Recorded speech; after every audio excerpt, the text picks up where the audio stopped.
Hi, my name is Jason, and this is my co-presenter, Alexis. We are interns at the the Institute of Engineering and Medicine at the University of California, San Diego. Today we'll be exploring the roles of neuronal network dynamics following laser-induced shockwave using carbenoxolone. And I will hand it over to Alexis. Also to mention, our sister group, Angela and Kate, went before us. We're also high schoolers. Before we get into defining what we actually did for our research, it's important that we understand 4 key terms. The first being traumatic brain injury. Traumatic brain injury is an injury resulting from an external blow to the head. Its effects can be anywhere from mild concussion to long-term impairment of speaking and or motor functions. But with regards to our project, it's important to understand that traumatic brain injury has 2 stages of cell death. The first being when the person is actually hit over the head, but the second being the calcium influx after the impact in the impacted area. So basically what happens is normally when a person is hit over the head, holes form within the cell membrane, and normally there's a very high concentration of calcium outside of the cell, whereas there's a very low concentration of calcium within the cell. But without the barrier of the cell membrane, calcium moves down the concentration gradient into the cell, and then once inside the cell, it can move through gap junctions into other cells, thus killing them as well and creating the second wave of traumatic brain injury. But how do calcium ions kill these cells exactly? Normally, enzymes within neuronal cells have a very low affinity to calcium, but when the calcium concentration is 10 or 100 times more than its baseline, these calcium ions start to bind to the enzymes, changing their shape and then their function.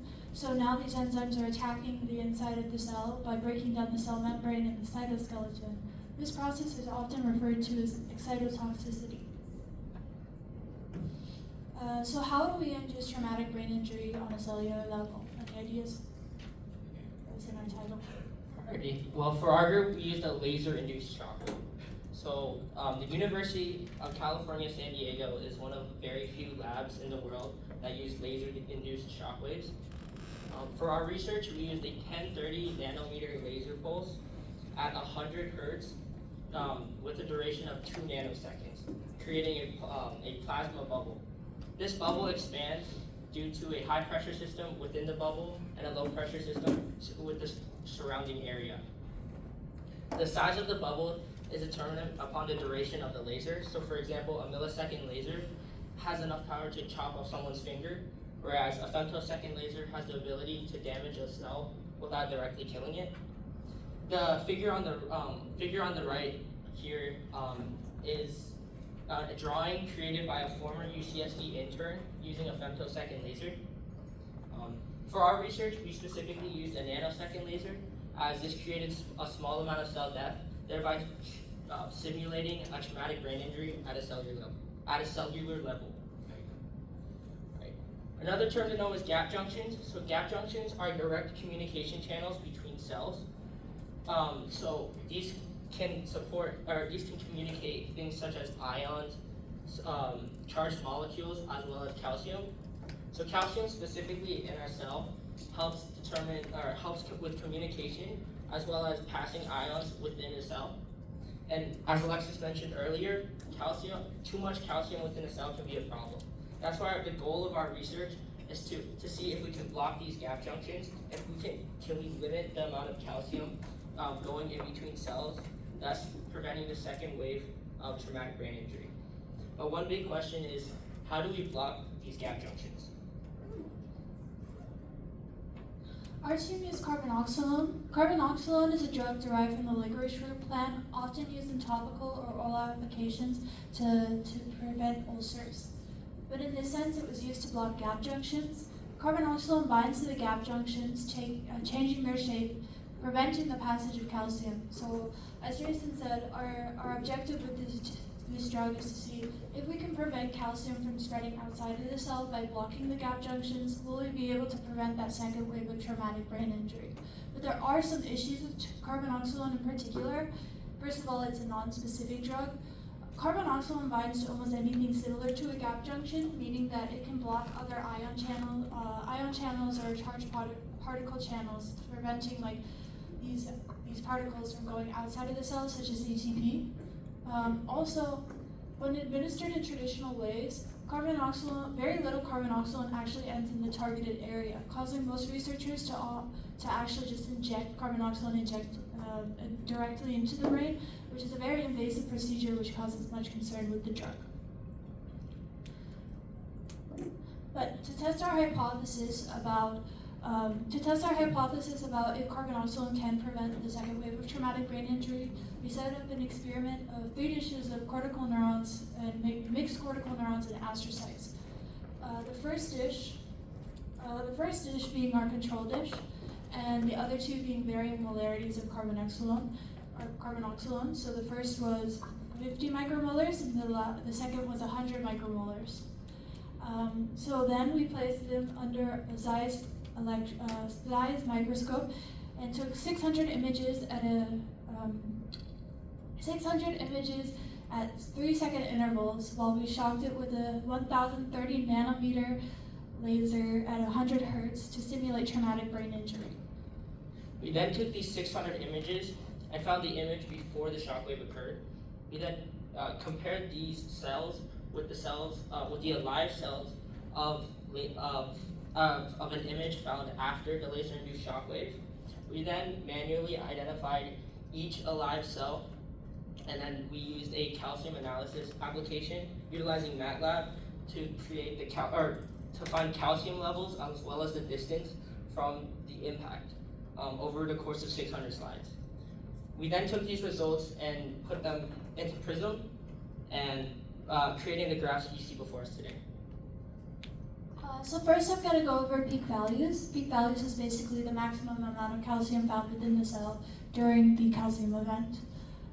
So as we can see over here, we have each dish and then the fluorescence. Fluorescence is just how much calcium was present in the area. And we can see that the dishes actually have very minimal changes. So we know that carbonoxylone isn't actually preventing calcium from moving outside of the cell. So what is carbonoxylone actually doing?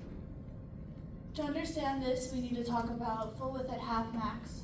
Full width at half max is the time it takes for when the graph reaches half of the peak before the peak, or half of the peak before the peak to half of the peak after the peak. And we see that the carbonoxylone treated groups had a much longer calcium event. This is showing us that even though carbonoxylone isn't preventing calcium from moving into the other cells, it's making the process much slower, stabilizing it so that it won't excite the cell too much into excitotoxicity. And our last graph is the peak rise rate. So the peak rise rate pretty much documents how long it took to reach the maximum amount of calcium within a cell. So the x-axis identifies the samples, and the y-axis identifies the calcium increase per second. So with this graph, we determined that cells treated with carbonoxylone took longer to reach the calcium peak within the cell. With this, we determined that carbonoxylone stabilized calcium within cells and its neighboring cells. And with these 3 graphs, we concluded that carbonoxylone does in fact block gap junctions, helping prevent the second wave of traumatic brain injury. I'd like to give a big thank you to our mentors, especially Dr. Linda Xu in the front here, and also Dr. Veronica Gomez, as well as our other mentors, such as Dr. Chung Bao Wu. And also our other group mates that you can see in the picture. Thank you for listening. Does anybody have any questions? Thank you for supporting me in putting this question. I think that, well, it should be.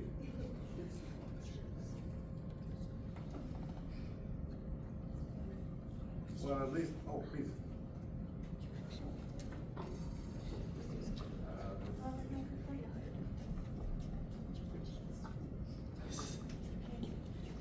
These ones are the comfy ones. Thank you for the presentation. My question is regarding the concentrations that you use. So you use 2 different concentrations. What guides your choice toward those concentrations? Is because it's used usually in the literature, or it's new concentrations for the study? I'm pretty sure it's mainly just the researchers, the normal amount that researchers try to use for applications. This was a new kind of concentration, like you just said.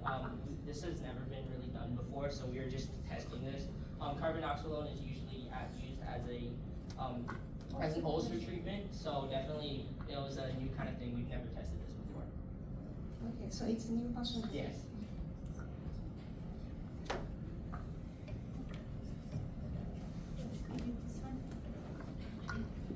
So you were mentioning that this compound is not particular for the gap junctions in the brain. Again, the gap junctions are continuum structures within the cells, and they not typically prohibit or allow the passage of calcium. How do you circumvent these issues? So, non-specificity of targeting the gap junctions, and the fact that the gap junctions are important for the exchange of other ions as well. Well, I think that was like one of the main issues with this drug, and I know that a lot of researchers have been testing out different ways of overcoming this issue, but for our study in particular, we did this in petri dishes, so we didn't really have to go through the blood-brain barrier or any of like the veins. So I feel like we didn't have to deal with those issues now. I feel like when we write our journal paper, we'll address them more clearly. Carboxylone is technically a local anesthetic, so usually it only happens for a specific small amount of time before wearing away. So that's why these issues were dealt with for a small amount of time, but it was almost, I almost want to say negligible at that point. Thank you so much. No, I don't think I need a microphone. Actually, because I think we are all at the beginning of several beautiful friendships. Wouldn't it be nice that instead of using fluorophore for testing if the cells have died, to use electrical actuation and pinpoint quite rapidly without any label that indeed that was the case. So that was just a